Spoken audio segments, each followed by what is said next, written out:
नमस्कार दोस्तों, आप सभी का स्वागत है कबीर अमृतवाणी की सभा में। कबीर अमृतवाणी की सभा ने सभी का सम्मान किया है।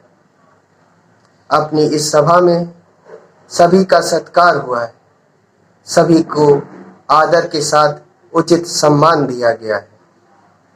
इस सभा में ना कोई ऊंचा है ना कोई नीचा, क्योंकि इस सभा में वास है ज्ञान का, और ज्ञान समाज की हर बुराई का अंत करने का एकमात्र साधन है। इसने भेदभाव को मिटाया है, इसने ऊंच नीच को मिटाया है। कबीर अमृतवाणी की इस सभा में आज एक नए दोहे के साथ मैं आपके सम्मुख प्रस्तुत हुआ हूँ। कबीरदास जी का आज का दोहा कुछ इस प्रकार से है, जो आपके सम्मुख प्रस्तुत है। कबीरदास जी कहते हैं कि तीरथ गए से एक फल, तीरथ गए से एक फल, संत मिले फल चार। तीरथ गए से एक फल, संत मिले फल चार।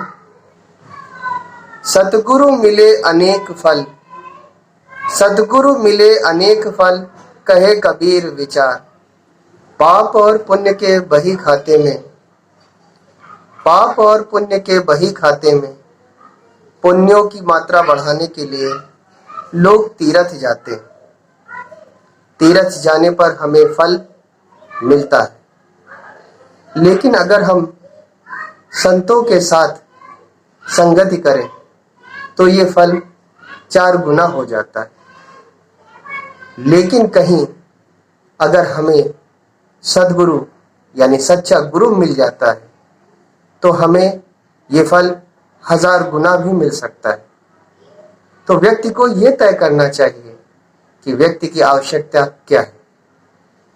स्वयं विचार करने की बात यही है कि हमें अपनी ऊर्जा, अपना ध्यान किसको प्राप्त करने के लिए लगाना है, हमें अपने पुण्यों को किस प्रकार बढ़ाना है।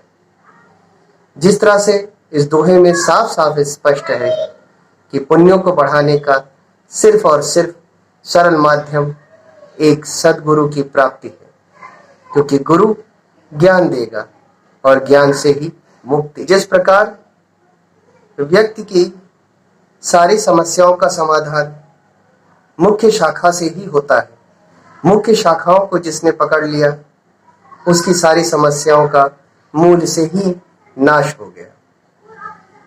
तीर्थ जाना, संतों की संगति पाना, इन सब से बड़ा है गुरु की शरण में आना। वैसे तो गुरु मिलना बड़ा ही दुर्लभ है, लेकिन किसी को सद्गुरु मिल जाता है तो उसे समझ लीजिए ईश्वर का साक्षात्कार मिल जाता है। ईश्वर और गुरु में कोई अंतर नहीं, और वास्तव में मूल रूप से गुरु तो ईश्वर से भी बड़ा।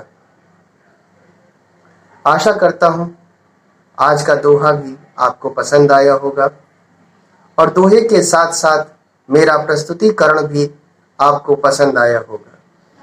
मैं इस सभा का समापन करता हूं।